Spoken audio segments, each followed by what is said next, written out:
ಇಂದು ಕೋಲಾರ ಜಿಲ್ಲಾಧಿಕಾರಿಗಳ ಕಚೇರಿಯಲ್ಲಿ ವಿರೋಧ ಪಕ್ಷದ ನಾಯಕರಾದ ಶ್ರೀ ಆರ್ ಅಶೋಕ್ ರವರ ನೇತೃತ್ವದಲ್ಲಿ ಬಿಜೆಪಿ ಮತ್ತು ಜೆಡಿಎಸ್ ಎರಡೂ ಮಿತ್ರ ಪಕ್ಷಗಳು ಜೊತೆಗೂಡಿ ಭ್ರಷ್ಟ ಕಾಂಗ್ರೆಸ್ ಸರ್ಕಾರ ಮಾಡಿರುವ ವಾಲ್ಮೀಕಿ ಅಭಿವೃದ್ಧಿ ನಿಗಮದ ಅವ್ಯವಹಾರ ಮತ್ತು ಹಾಲು ಉತ್ಪಾದಕರ ಪ್ರೋತ್ಸಾಹಧನ ನಿಲ್ಲಿಸಿರುವ ಬಗ್ಗೆ ಮತ್ತು ಡೀಸೆಲ್ ಪೆಟ್ರೋಲ್ ಹಾಲು ಅಗತ್ಯ ವಸ್ತುಗಳ ಬೆಲೆ ಏರಿಕೆ ಖಂಡಿಸಿ ಬೃಹತ್ ಪ್ರತಿಭಟನೆಯನ್ನ ನಡೆಸಿದ್ದಾರೆ. ಈ ಸಂದರ್ಭದಲ್ಲಿ ಕೋಲಾರ ಜಿಲ್ಲಾ ಬಿಜೆಪಿ ಅಧ್ಯಕ್ಷರಾದ ಡಾಕ್ಟರ್ ವೇಣುಗೋಪಾಲ್, ವಿಧಾನ ಪರಿಷತ್ ಸದಸ್ಯರಾದ ಶ್ರೀ ಇಂಚರ ಗೋವಿಂದರಾಜು ಮತ್ತು ಮಾಜಿ ಶಾಸಕರಾದ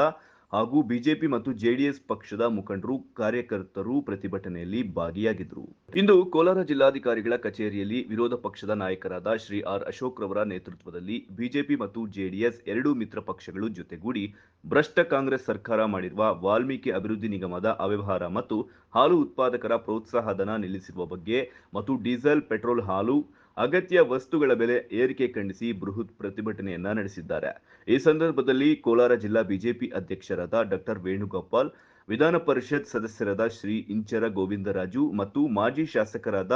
ಹಾಗೂ ಬಿಜೆಪಿ ಮತ್ತು ಜೆಡಿಎಸ್ ಪಕ್ಷದ ಮುಖಂಡರು, ಕಾರ್ಯಕರ್ತರು ಪ್ರತಿಭಟನೆಯಲ್ಲಿ ಭಾಗಿಯಾಗಿದ್ದರು.